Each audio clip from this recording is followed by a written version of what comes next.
인구 절벽과 코로나 사태 등으로 주일학교가 위축되면서 갈수록 줄어들고 있는 교회의 한 다음 세대. 한국교회의 미래를 위한 중요한 열쇠로 다음 세대의 영성 회복이 주목받고 있는 가운데 다음 세대를 바로 세울 새로운 선교 전략이 시급하다는 목소리가 높아지고 있다. 교회 안에만 있는 것이 아니라 다음 세대의 일상으로 들어가서 그들에게 생명의 복음을 증거하고 성령의 능력으로 그들과 함께 할 때에 다음 세대는 교회 안에서 예배자로서 살아갈 수 있게 될 것입니다. 청소년 복음화율 3.8%. 한국교회 가장 시급한 과제로 떠오른 다음 세대 복음화를 위해 다음 세대 맞춤 선교를 위한 노력과 대안들에 대해 알아본다.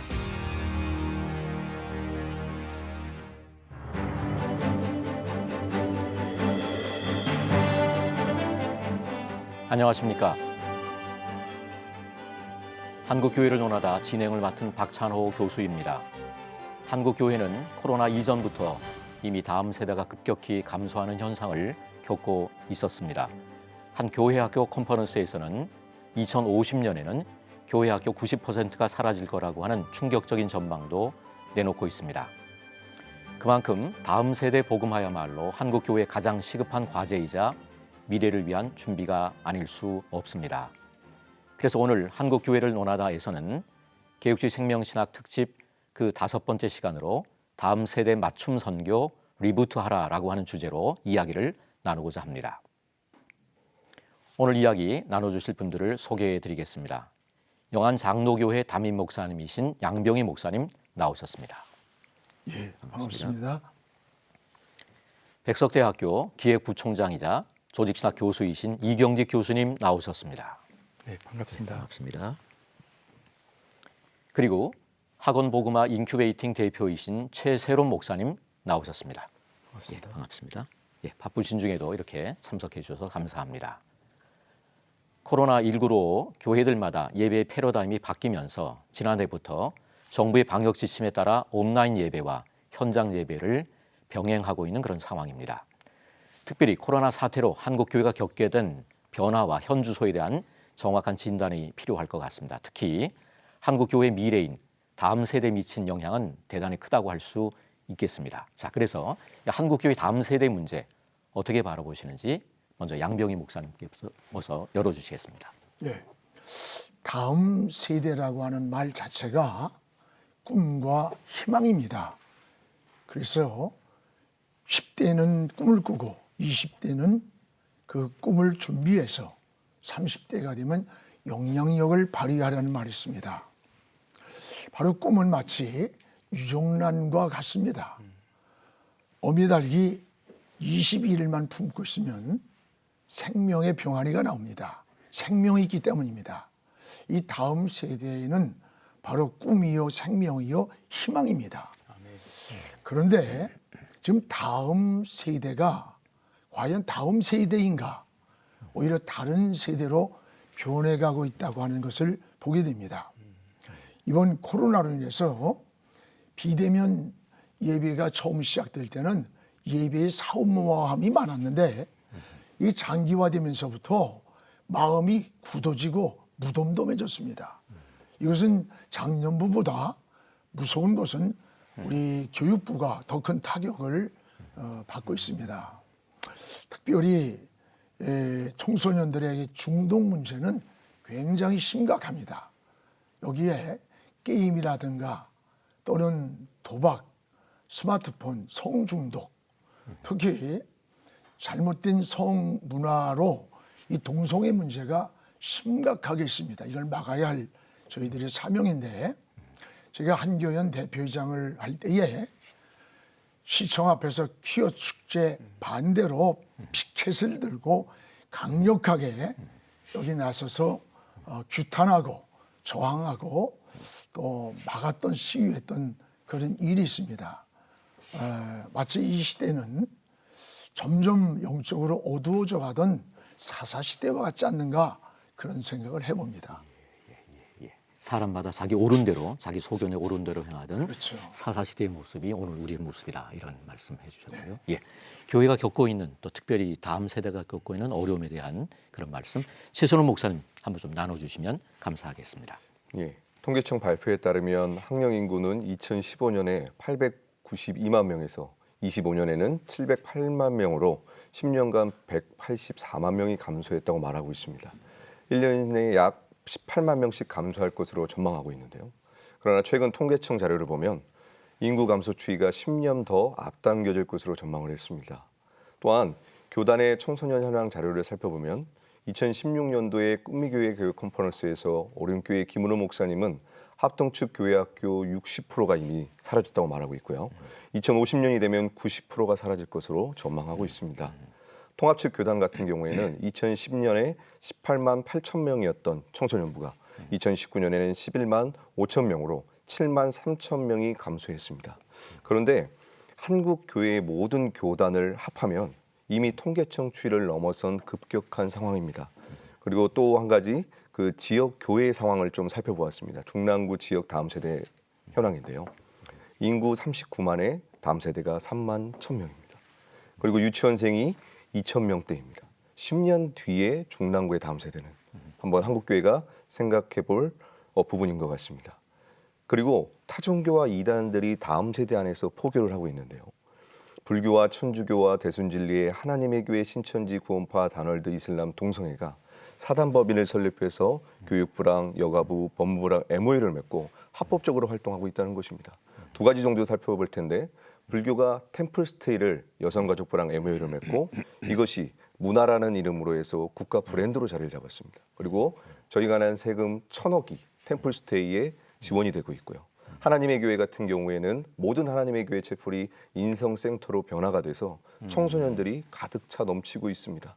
그런데 한국 교회는 그리고 한국 교단은 다음 세대가 600만 가까이 있는데 과연 우리는 어디로 향하고 있는가 생각해 보아야 할 것입니다. 예, 지금 여러 가지 한국 교회가 어렵다는 얘기는 많이 하고 있었는데 코로나로 인해서 엎친 데 덮친 격으로 더 큰 어려움들을 겪고 있는데 그 가장 큰 데미지를 입고 있는 것이 사실은 이제 다음 세대가 아닐까라고 하는 그런 생각을 우리가 해보게 됩니다.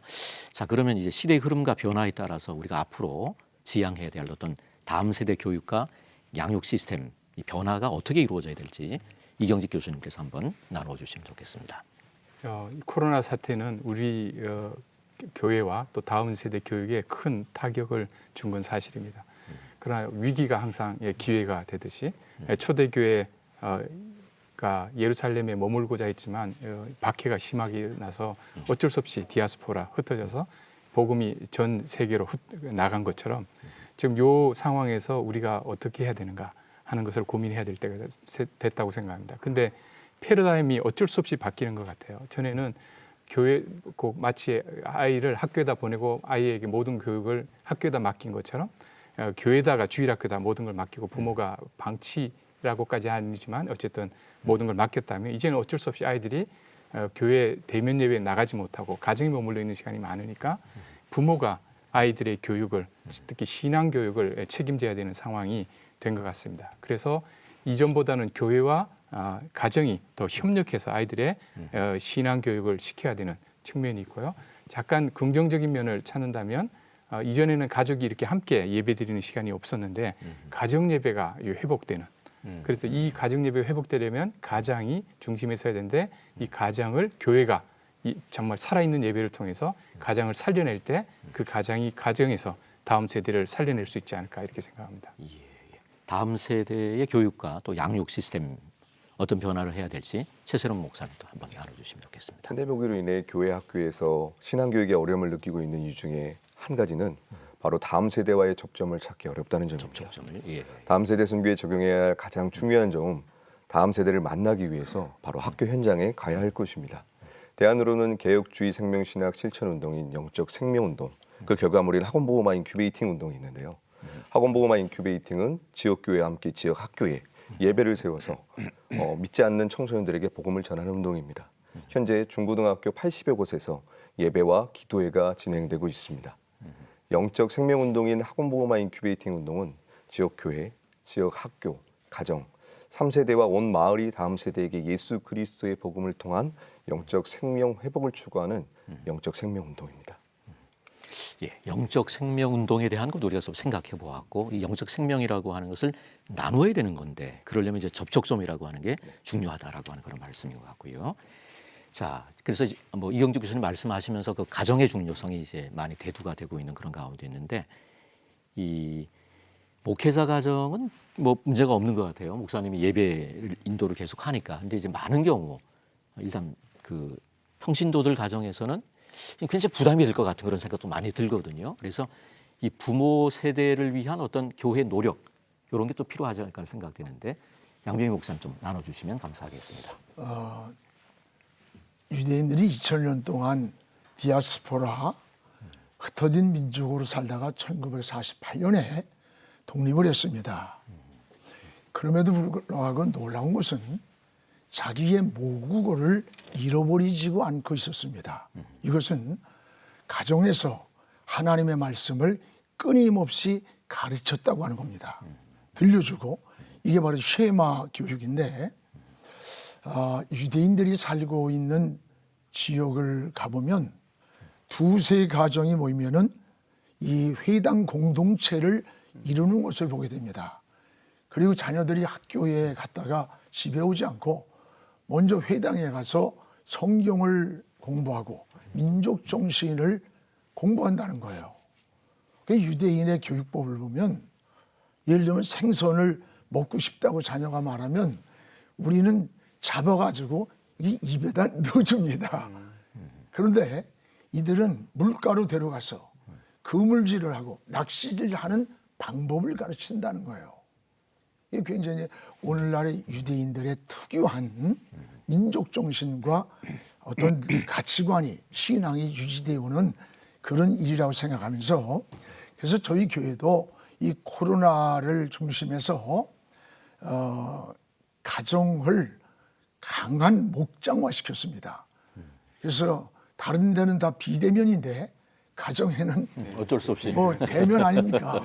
예, 예. 가정 식구들이 좀 모여가지고 말씀을 나누고 예배를 드리고, 그리고 서로 회개하고 용서하면서 그 가정 공동체의 회복, 신앙 회복, 사랑 회복이 잘 이루어지고 있다라고 하는 것을 느끼고 있고, 또 중요한 것은 이번에 우리 교단에서 영상 콘텐츠로 제작한 아주 좋은 공과가 있습니다. 우리 설립자 장종현 목사님께서 개혁주의 생명신학의 7대 운동을 내용을 담아가지고 이 다음 세대의 눈높이에 맞춰서 제작된 공과입니다. 저희 교회도 이것을 사용하는데 굉장한 반향이 있고, 또 이것이 교회에서만 이루어지던 신앙교육이 가정 안에서도 또 가정과 또 부모와 함께 공유해서 아주 좋은 시스템을 이루어가고 있는 것을 우리에게 굉장히 희망적인 대안으로 코로나에 마침 더 아주 좋은 일을 제공하고 있습니다. 코로나가 좀 축복일 수 있겠네요. 예, 설립자님이 복음을 통해서 제작한 영상 콘텐츠입니다.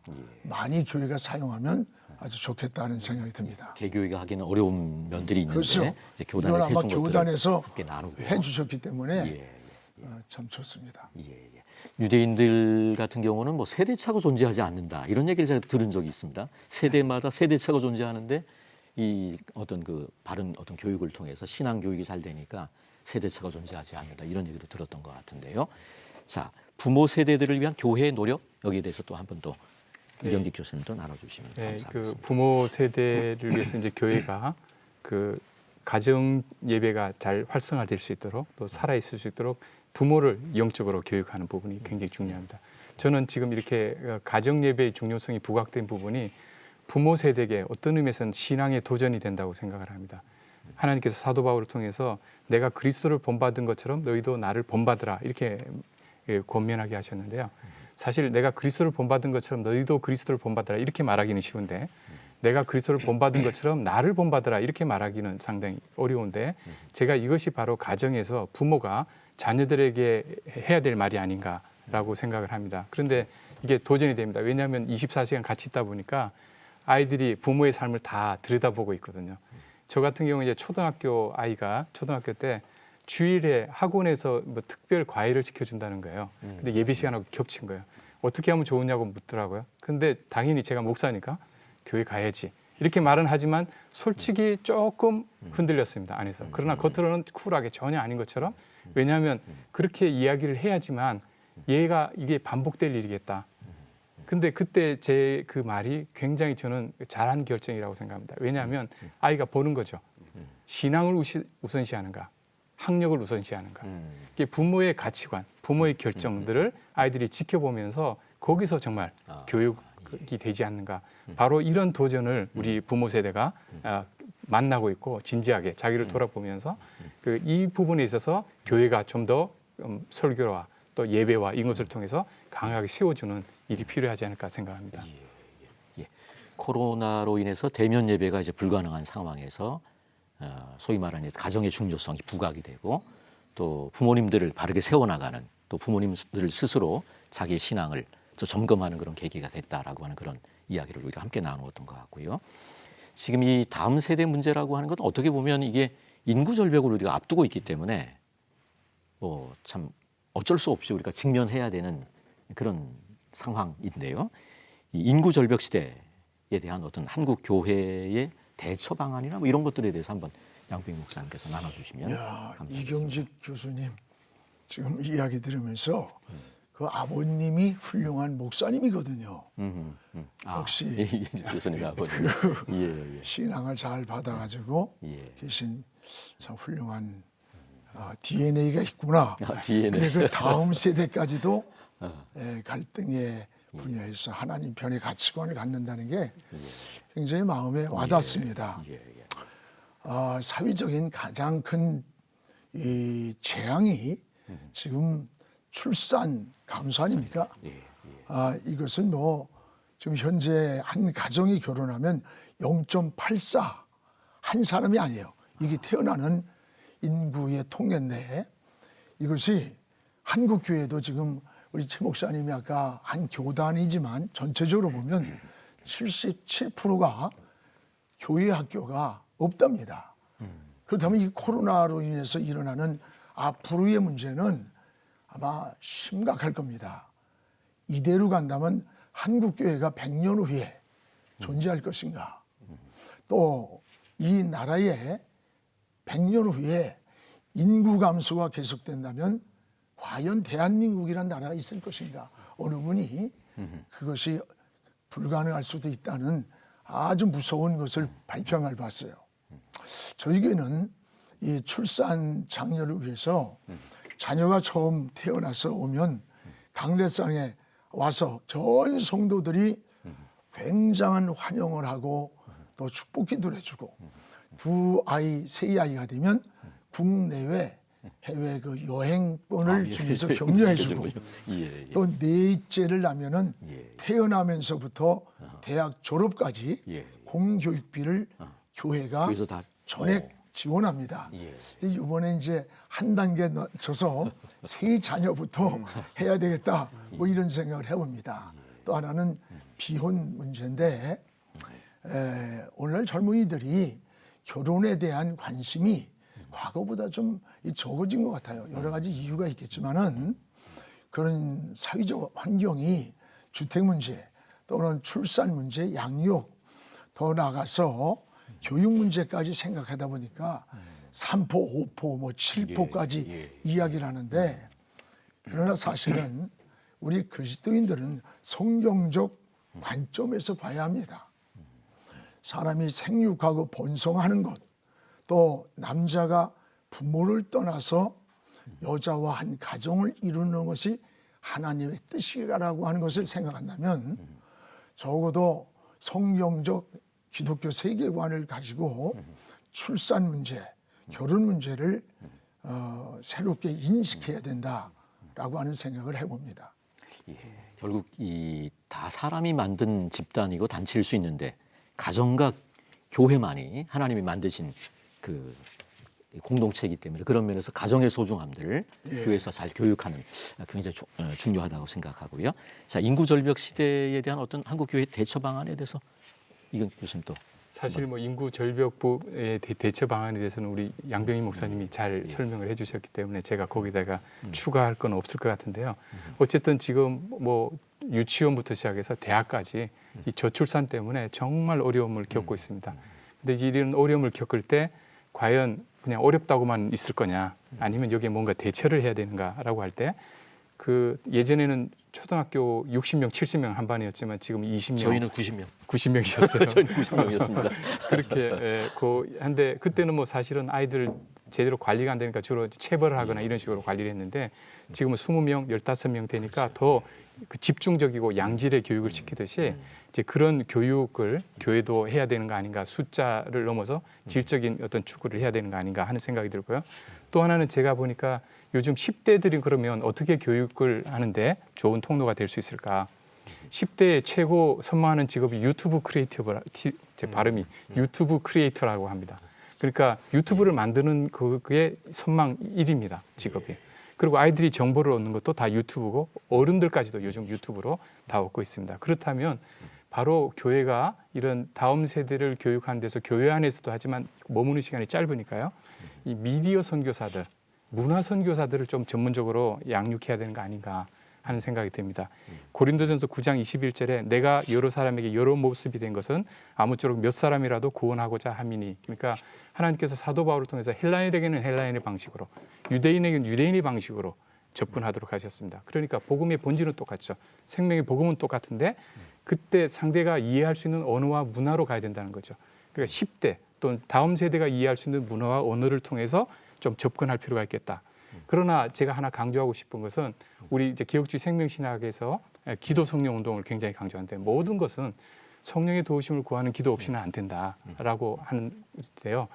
그 아말렉 전투를 보게 되면 한편에서는 여호수아가 나가서 다음 세대죠. 전투를 하는데 이 다음 세대가 승리하는 이유는 모세가 산에서 기도하고 있거든요. 그 우리 어른 세대가 다음 세대를 위해서 여러 가지 전략을 전쟁이 지고 네. 급하게 다시 올라가면 이기고. 그러니까 예. 전쟁의 승패는 모세의 기도를 들으시는 하나님께 있는 것이죠. 그러니까 우리 그 세대가 다음 세대를 위해서 전력 기도하지 않으면 앞에 모든 많은 전략들 뭐 이런 것들이 다 소용이 없겠다.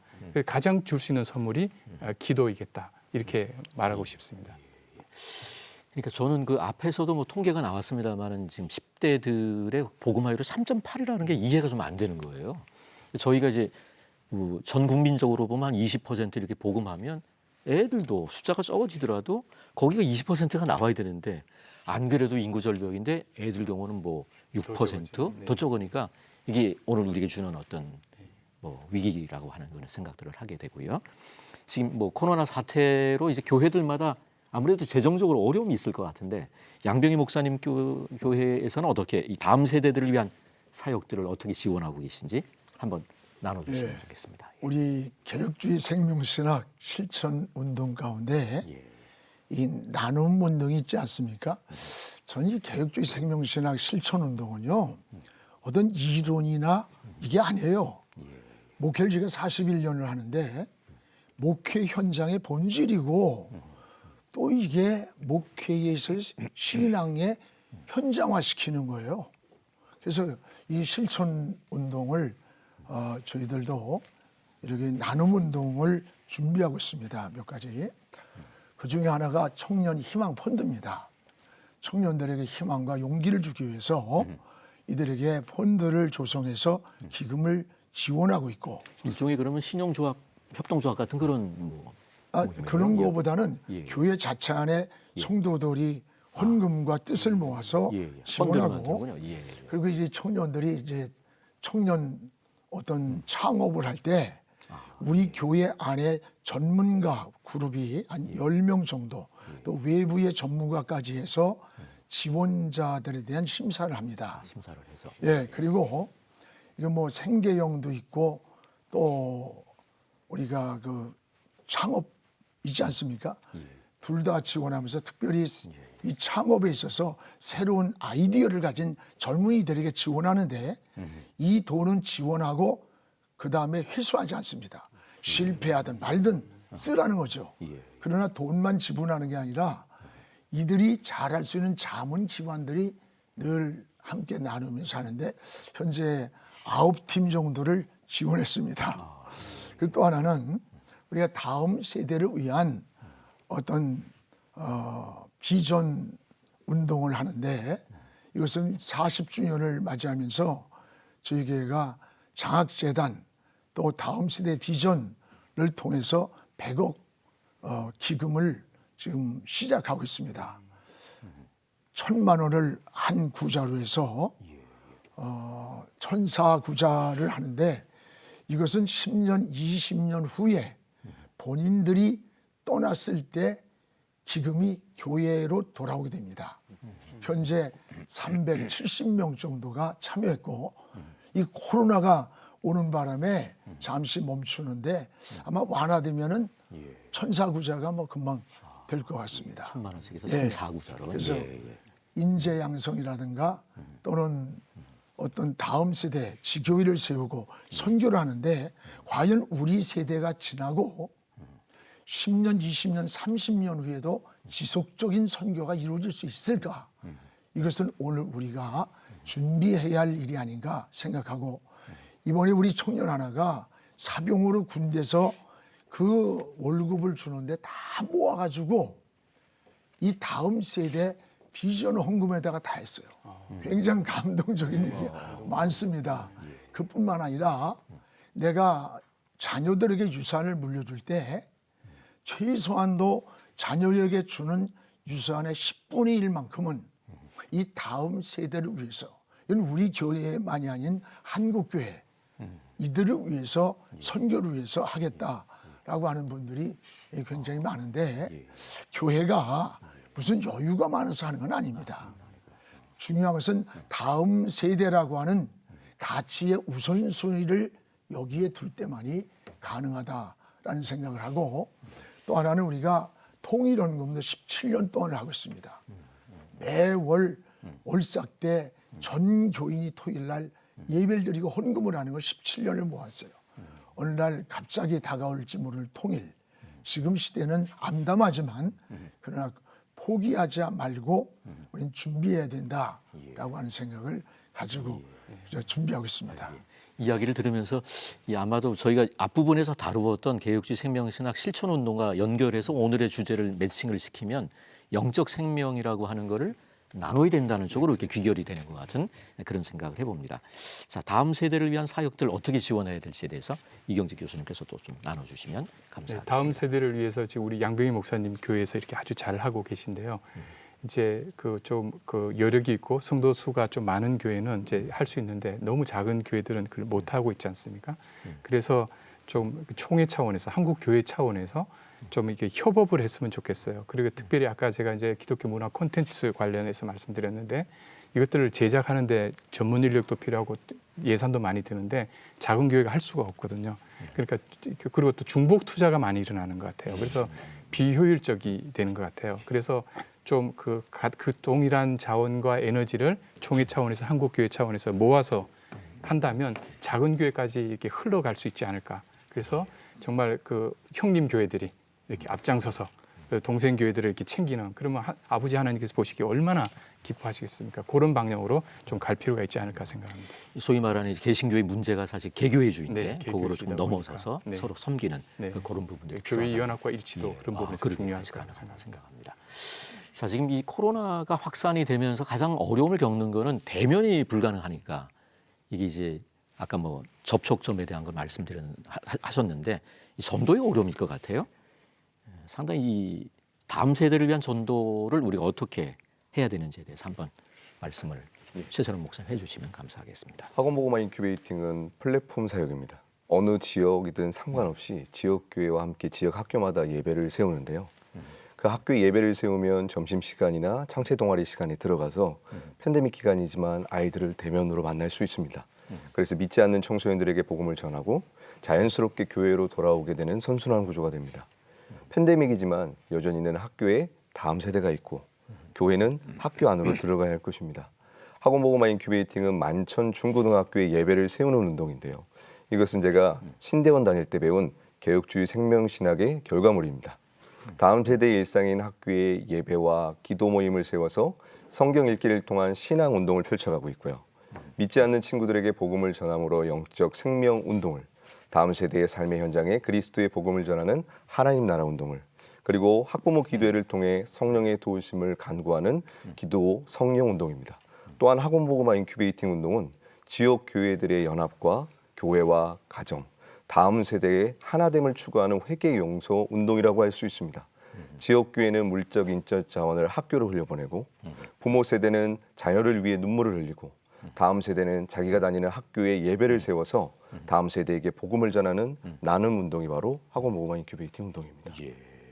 그러니까 학교로 가서 거기에 그 사실 개혁주의 생명신학을 다 실천을 하고 계신 그런 가운데 있는데, 제가 그 최세론 목사님 말씀을 들으면서 이런 생각이 좀 들더라고요. 지금 어떻게 보면 미션 스쿨에서도 마음껏 종교 교육을 하지 못하는 그런 종교 편향이라고 하는 네네. 미명하에 굉장히 어려움들이 있는데, 그게 가능한가요? 뭐 교장 선생님이 기독교인이 아니더라도 얼마든지 그런 동아리 얘기들, 제도는 동아리로. 학생들의 자발적인 모임으로 되는 거기 때문에 그럼 전혀 문제가 없고. 예, 전혀 문제가 없습니다. 그래서 전국 어디에서도 다 가능합니다.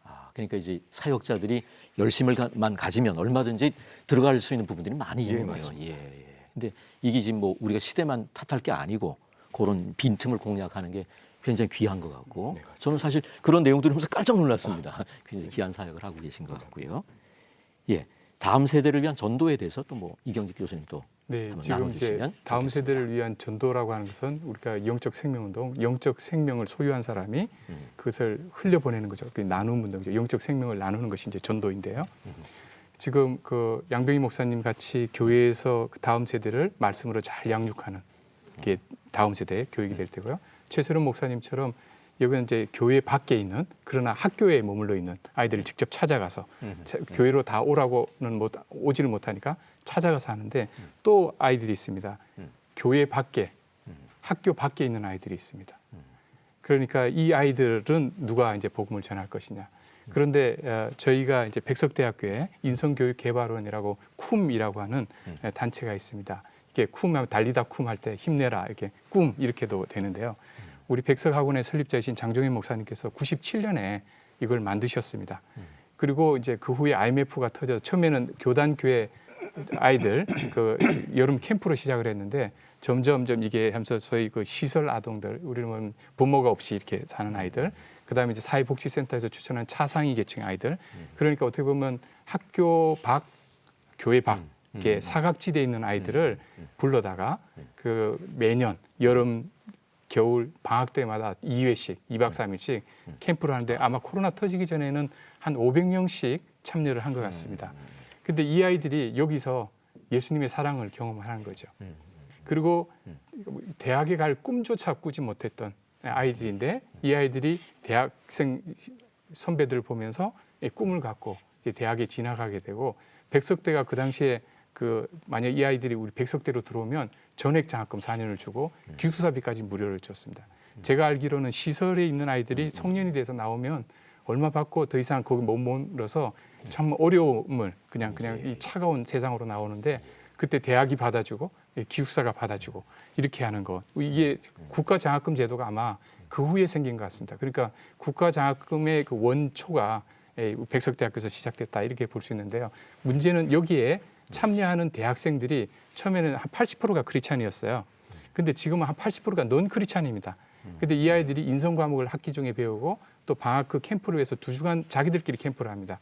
이걸 통해서 신앙을 갖는 거예요. 그리고 아이들을 섬기면서 신앙을 갖게 되는 거예요. 그러니까 섬기면서 영적 생명을 얻고, 생명을 가진 사람이 흘려보내고, 또 이 경험을 하는 아이들이 나중에 성장해서 멘토가 되고, 이런 어떤 선순환이 일어나고 있습니다. 이런 어떤 모델이 백석대학교뿐 아니라 좀 전체적으로 확장되면 좋지 않을까 생각합니다. 어떻게 보면 소외된 아이들인데 그렇죠. 주님의 사랑을 그들에게 나누고 있는. 네. 제가 천안에 있을 때도 보니까 여름에 또 겨울에, 지금은 아마 주차장이 들어서고 건물이 들어선 것 같은데, 거기에 막 겨울에는 빙판을 만들어서 만들고, 그렇죠? 이게 눈썰매 타게 하고 뭐 그런 거. 여름에는 물 해가지고 막 그래서 이렇게 물놀이 하게 하고 그런 이렇게. 것도 봤던 그런 기억이 있습니다. 예, 지금 최근에는 기독교 문화 콘텐츠 개발에 우리가 많은 힘을 쏟고 있는데, 아무래도 세상적인 어떤 콘텐츠보다는 미흡한 점이 많은 것 같습니다. 저희가 이제 어릴 때는 교회가 정말 재미있었거든요. 근데 요즘 세대는 세상을 우리가 따라가지 못하고 있는 그런 가운데 있는데 이 세상 문화에 뒤처지지 않는 기독교 문화 콘텐츠 개발을 위한 어떤 노력들이 필요한 것 같습니다. 어떻게 한번 이경식 교수님께서 먼저 나눠주시죠. 이 기독교 문화 콘텐츠의 중요성은 코로나 시대를 맞으면서 더 강조돼야 될 것 같습니다. 그런데 우리가 이제 준비를 해야 되는 것이죠. 그래서 이제 성경과 기독교 세계관에 입각한 전문 인력을 키우고 좀 과감히, 제가 여기서 과감이라는 말을 좀 강조하고 싶습니다. 투자를 할 필요가 있습니다. 예전에 교회에서 부교육자를 할 때 꼭 이렇게 중요한 거 다 묻고 꼭 묻는 게 운전할 줄 알아? 이렇게 물었습니다. 근데 그 다음에는 기타 치고 찬양할 줄 알아? 이렇게 물었습니다. 큰 요즘은 그게. 영상 콘텐츠 만들고 송출할 줄 알아? 이렇게 묻습니다. 예. 그만큼 이게 이제 필요 사항이 된 것이죠. 너무 급한 현실이 된 거죠. 그런데 제가 잘은 모르지만 영상의 문법이라는 게 있답니다. 무조건 찍어서 보낸다고 해서 그게 예배를 제대로 살리고 그 영적인 부분을 살리는 건 아니라는 거죠. 그래서 목사님들이 비대면 예배 온라인으로 하는 것에 답답함을 느끼시는 이유 중에 하나가 이 찍는 방식에도 영향이 있다고 생각합니다. 그래서 이 전문가가 필요한데요. 그냥 그 세상의 콘텐츠보다 더 질 높은 콘텐츠를 만들어야 된다. 요즘은 콘텐츠가 나오면 사람들이 내용을 떠나서 그걸 먼저 보거든요. 좀 허접하다 이러면 보질 않습니다. 그래서 전문가가 필요하고요. 그래서 우리 백석대학교 신학대학원은 예배와 미디어라고 하는 과목을 이미 오래전부터 필수 과목으로 해서 신학대학원생들이 이쪽에 눈을 뜨도록 하고 또 문화예술대학원이 있습니다. 저희 안에 기독교 문화 콘텐츠 전공이 있어서 전문 인력들이 들어와서 한국 교회를 섬기기 위해서 우리가 어떻게 준비를 해야 되는가 준비하고 있습니다. 또 무엇보다도 우리 백석총회에 그 다음 세대 위원회가 생기고 백석대학교 안에 백석 미래세대 연구센터가 생겨서 이런 어떤 공과 콘텐츠 뭐 이런 기술 이런 쪽에 집중을 하고 있습니다. 그래서 우리 학교와 총회가 지향하는 개혁주의 생명신학 7대 실천 운동을 정말 녹여서 그냥 그 정말 질 좋은 콘텐츠로 만들어서 누구든지 볼 수 있도록 하는 그런 그 작업을 하는데 이런 노력이 많은 투자가 이루어져야 됩니다. 그래서 좀 이 부분에 있어서 목사님들 또 교회가 관심을 좀 가져주셨으면 좋겠습니다. 문화 콘텐츠 뭐 제작과 관련해서 최선호 목사님도 한번 좀 나눠주시면 감사합니다. 교수님 말씀하신 것처럼 과감히 투자해야 된다. 이 부분이 너무 공감이 되는데요. 왜냐하면 타종교와 이단은 1년에 수백억 원의 예산을 다음 세대 그리고 특별히 콘텐츠에 투자를 하고 있습니다. 그런데 지금 반면 기독교는 다음 세대 사역자가 알아서 해야 살아남을 수 있는 구조입니다. 대부분이 자비량 사역을 하고 있고 공장이나 택배나 배달 등의 사역을 하면서 영상을 만들어가고 있는 실정입니다. 대안으로는 대형 교회들이 연합해 샌드박스 플랫폼을 만들어서 참신하고 능력 있는 다음 세대 사역자들을 지속적으로 발굴하고 그들을 지원할 수 있는 플랫폼이 있어야 될 것 같고요. 앞으로 이제 메타버스, 즉 가상 공간에서 많은 일들이 이루어질 건데요. 코로나로 인하여 온라인 예배가 보편화된 것처럼 가상 공간에서 예배가 진행될 것이라고 전망이 됩니다. 실사례로 SKT 채용 설명회의 모습인데요.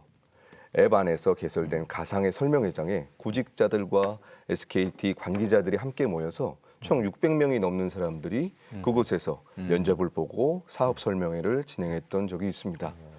그렇다면 교회는 디지털 시대를 이제 품어야 되고 나아가는 이 방향 가운데서 다양한 플랫폼을 통해 콘텐츠를 개발하는 것도 필요하고 중요하지만 동시에 교회가 공동체성을 더 확고히 다지는 노력을 해야 될 걸로 생각이 됩니다. 진정한 공감과 이해는 아들과 아버지 안의 사귐의 기쁨 가운데 들어가는 영적 생명 운동인 것처럼 한국교회가 교회를 살리는 신학인 개혁주의 생명 신학 운동을 통해 건강한 공동체성을 가지고 교회 자신이 콘텐츠가 되는 것입니다. 최고의 문화 콘텐츠요 개혁주의 생명 신학 실천 운동의 결과물이 바로 우리 교회 자신이 되어야 된다고 생각됩니다. 예, 자연스럽게 지금 양병희 목사님 쪽으로 지금 얘기가 가는 것 같습니다. 문화 콘텐츠 제작과 관련해서 어떻게 이루어져야 되는지. 이 교수님 말씀 들으니까 야, 우리 백석대학교 백석총회가 대단한답니다. 정말 기독교적 정체성을 분명히 하는 이 시대에 참 어려운데 우리가 감사를 드리고 우리 최 목사님의 접촉점 또 어려움 지속성 그럼에도 불구하고 이 일을 하기 위해서 안타까움은 전적인 지원이 필요하다. 아마 그게 저희들이 해야 할 몫이 아닌가 이렇게 생각을 잘하고 계신데 조금 더 잘해 주시기를 해봅니다. 그리고 이 문화 콘텐츠를 제작하는 이런 대형 교회의 어떤 전유물이 사실 아닙니다. 교회에 어떤 그 영상 유튜버를 조금 양육하면 지원만 조금 해주면 어느 교회나 할 수 있는 일들입니다. 그래서 이번에 저희 교회는 이 코로나로 인해서 영상 송출이 뭐 깊은 어떤 높은 차원이 아니라 그 자체를 못하는 미자리 교회 또 선교사들을 위해서 성도들이 헌금을 해가지고 1000교회를 저희들이 2차에 걸쳐서 유튜브 송출하는 장비를 제공했는데 한 사람 한 교회당 10만 원 정도면 되고 거기에 전문 교육을 우리 부목사가 잘해요.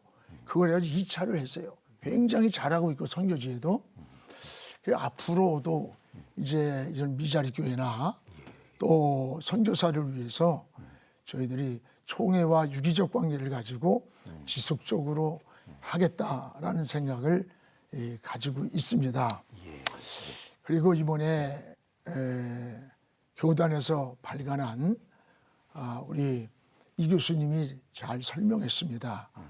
이 교재는요, 영상으로 만든 정말 그 눈높이에 맞는 그런 그 제작을 했어요. 왜냐하면 우리 저희 교회가 사용하고 있으면서 굉장히 아주 좋은 그런 예배 출석이라든가 일들이 이루어지고 있어요.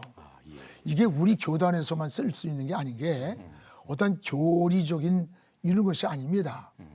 목양에 필요한 실제 목회의 본질, 생명의 본질, 신앙의 본질, 교회를 살리는 데 있기 때문에 이건 어느 교단이나 누구나 이 우리 어린이 이 영상 제작한 이 공과를 좀 사용했으면 좋겠다라고 하는 생각을 해보면서 잘했던 교회들이 지금의 이런 일들을 좀 내 교회만이 아니지 않습니까? 한국 교회가 같이 살아야 되고 하나님 나라가 이루어지는 이 운동에 함께해야겠다는 생각을 더 해봅니다.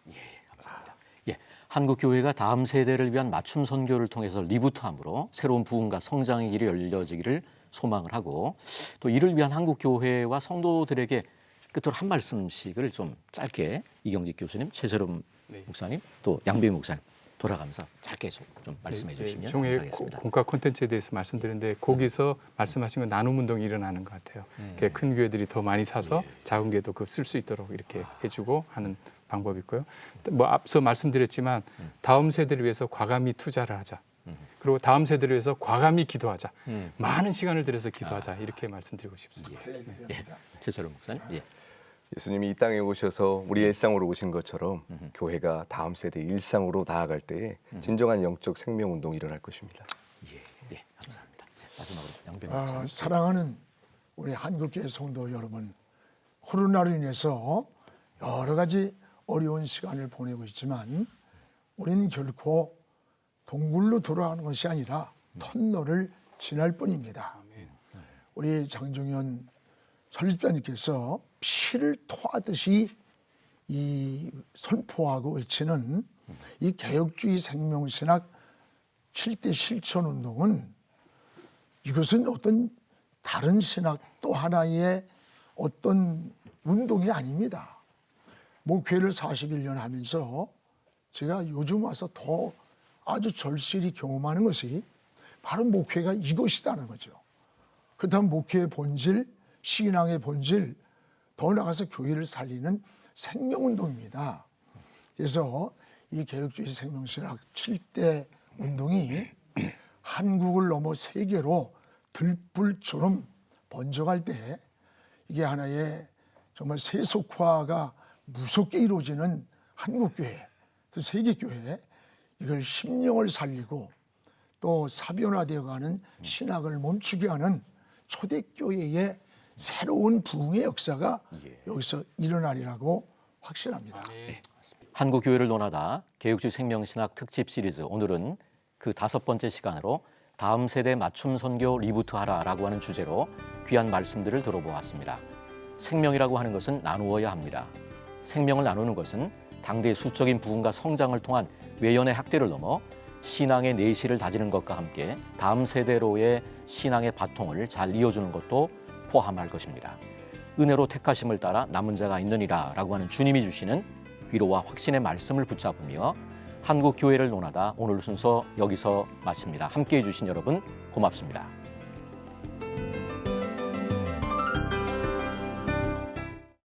이 프로그램은 여러분의 미디어 선교 후원으로 제작되었습니다. 선교는 사명, 후원은 동역. 당신도 복음을 전할 수 있습니다. 선교 후원 02-6333-1003번